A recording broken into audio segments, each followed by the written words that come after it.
This is a Bachmann WD Austerity that was sent to me by Stephen after it suffered a bit of a drop and damage to the valve gear. So you can see that's been snapped off there. What I would call the motion bracket is broken. That's the bit that's been broken off the front of the locomotive. 0004, yeah, so that's it there. It's the whole assembly. £5 for postage by Royal Mail. I hope that's first class. Welcome to part 2 of me trying to rebuild this Bachmann WD Austerity locomotive, which had suffered a drop and has been in bits for a while.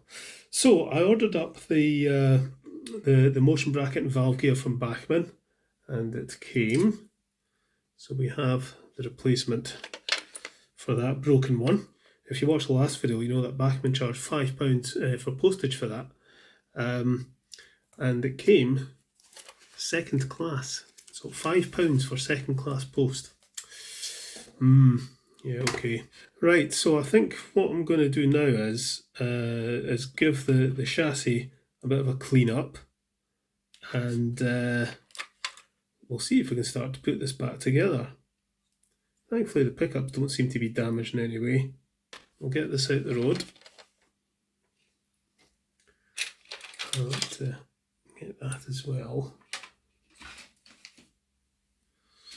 So, I'll get the WD-40 contact cleaner and we'll give this a good scoosh out.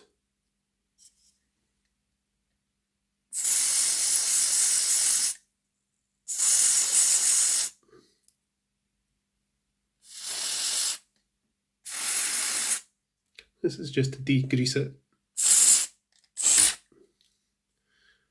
And we'll do the drive gear on there as well. We'll do these axles. The grease that was in there looks like it's a white grease that Bachmann seemed to have used. It's probably PTFE grease. Something I haven't done is to test this motor, see if it actually works. Let's just see what happens when we put a battery on the motor terminals. Yeah, it works.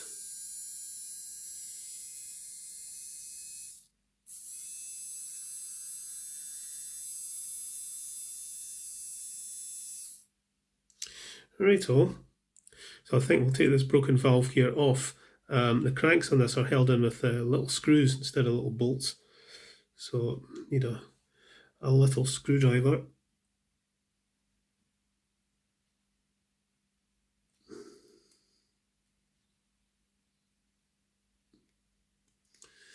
Quite tight. Try this screwdriver. That's getting it.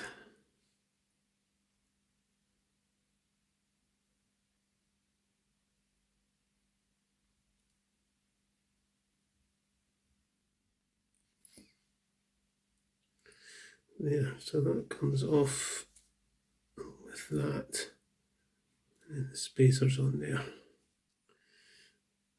This one out as well, that one's come out easier.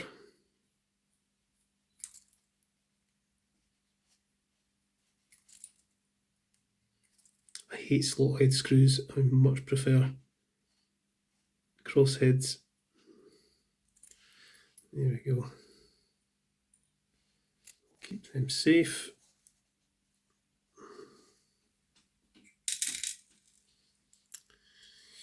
We'll put that in my spares box.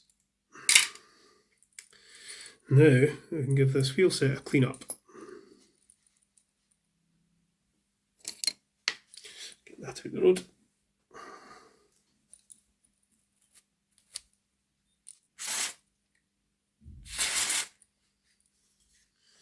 So, which way around do these wheels go? It's the top, so it either goes, it's going to go that way.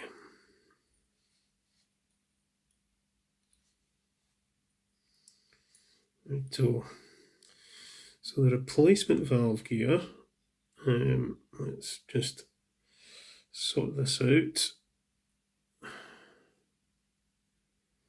That's going to want to go, that's the top, so it wants to go that way. That.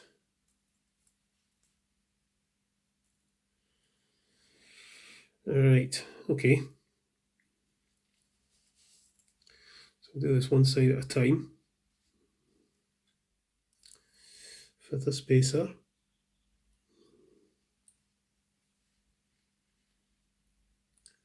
That'll then go in there.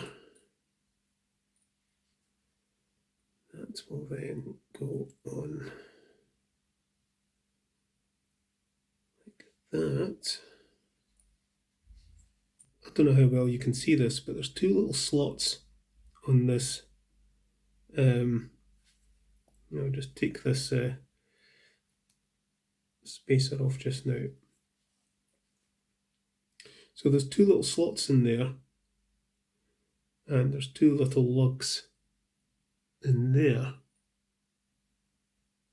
So that can only be fixed in one position. So it doesn't turn once it's on properly. Just wonder how you practice at fitting this. It seems to be quite fiddly. I can't get the endoscope in here because I need to see what I'm doing. And you wouldn't be able to see it anyway, you'd just see my fingers.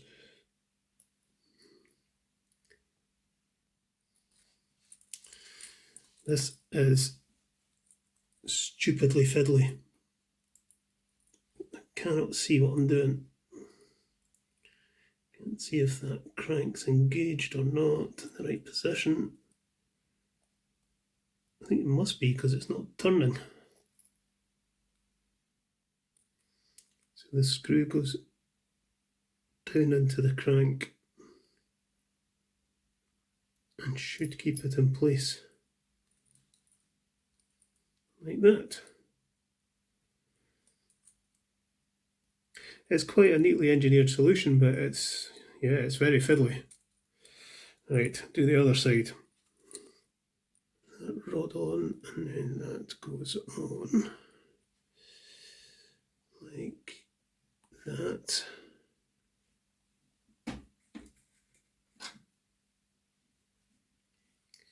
Try and hold that in place and put the screw in,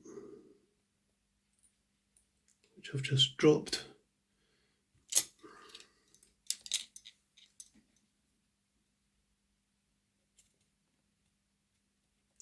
See, in my normal videos, this is the kind of thing I edit out. It's me fiddling around with drop screws and trying to get things just as they should be. Because I always think it doesn't make particularly good viewing, but you know, now and again, it's probably good to show what I go through sometimes. Right.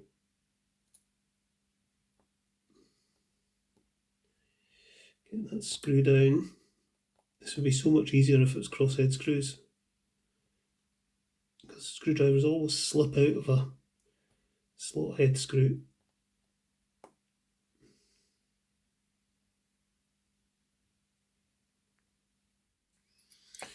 There.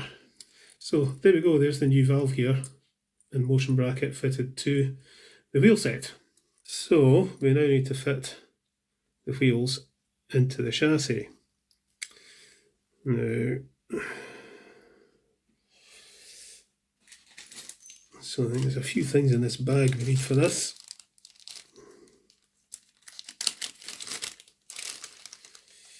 We need a little broken plastic in this bag, I'm not sure where it's from. Right, we need these, which kind of act like bearings for the axles, but they're sprung as well.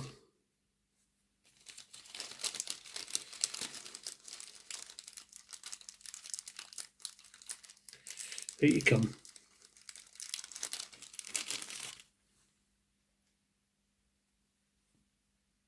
So you can see these things here have got a little spring on them. It gives them a bit of suspension, and the axle rests in there, and these fit into here. But they were greased, so we'll get some grease in there. I guess if you don't grease them, they would rattle about.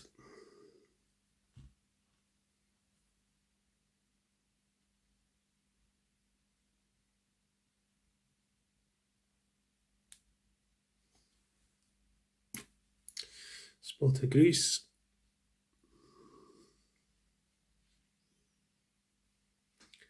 And these just should pop in like so.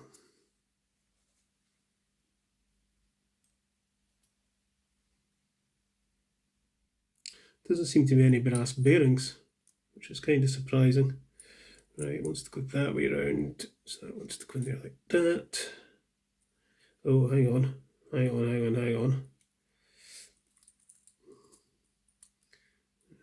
need to put that through there like that. Okay. Spot of oil in there, and a spot of oil in there, and in the other axles as well, just to lubricate it. That out the road. And this goes.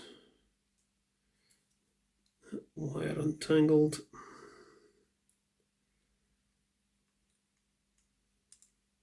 It's going to go down like. Pull that wire through.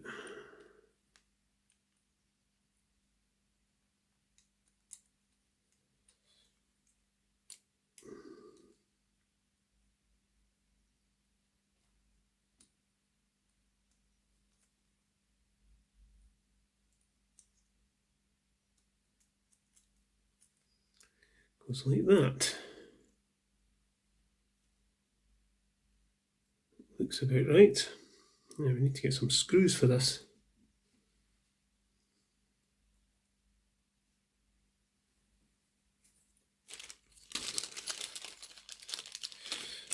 Let's just see what we've got in this plastic bag.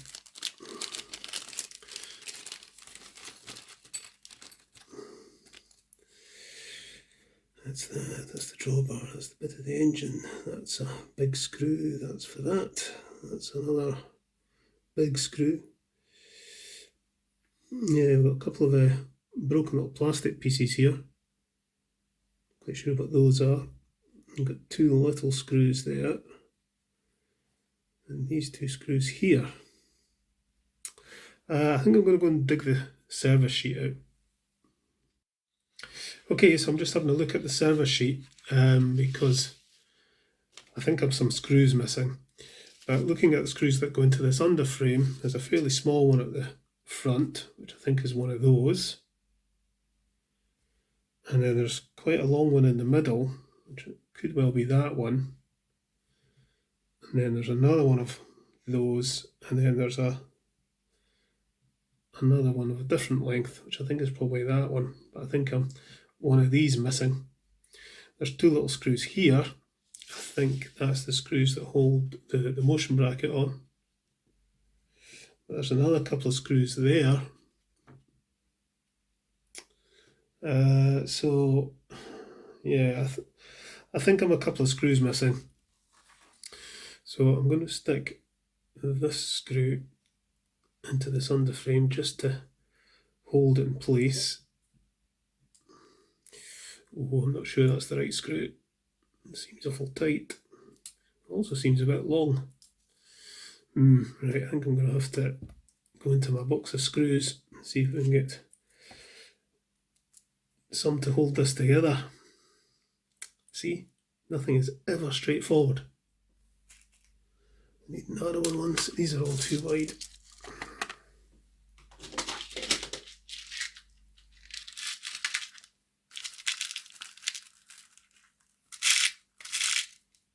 Right, I'm going to have to go into my spares box and see what chassis I've got with screws in them, see if I've got something that will fit, because I've got nothing in there that's going to do the job, I think, unless these wee guys do. Right, I need to go on a screw hunt. Well, I've had a good hunt, but nope, I cannot find screws that fit. So the screws that fit there and there are 1.6mm diameter, which I just don't have. I'm pretty sure that's one there. If it doesn't screw in, it's not the right screw. Yeah, it's not right. I've got this little box of M2 and M2.5 screws, but I think I need M1.5 for in there. So I'll see if I can get a box of smaller screws, which I don't mind buying because that comes in handy for, you know, other projects in the future. But you know, these normally do, but nope, not with this. We've got some odd size screws. Right, okay, let's go online and have a look. Okay, so I found these on Amazon, £6.49 for a box of M1, M1.2, 1.4, 1.5 and 1.7 Phillips and roundhead small self-tapping screws. That looks like what I'm after, and that'll come in really handy for other repairs as well. So, add to basket, and I've got Amazon Prime, so postage won't cost anything. So they should arrive sometime tomorrow. Bye now. I'm a bit annoyed with myself that I didn't realise I was going to need screws and get them ordered sooner, but there you go. But I think this is a good point to call it the end of part 2, and we'll continue this in part 3. Will I get it all screwed back together? We shall just have to wait and see. Meantime, I'm going to have a cup of tea in my Flying Scotsman mug and a wee cheeky Bakewell tart. Catch us later.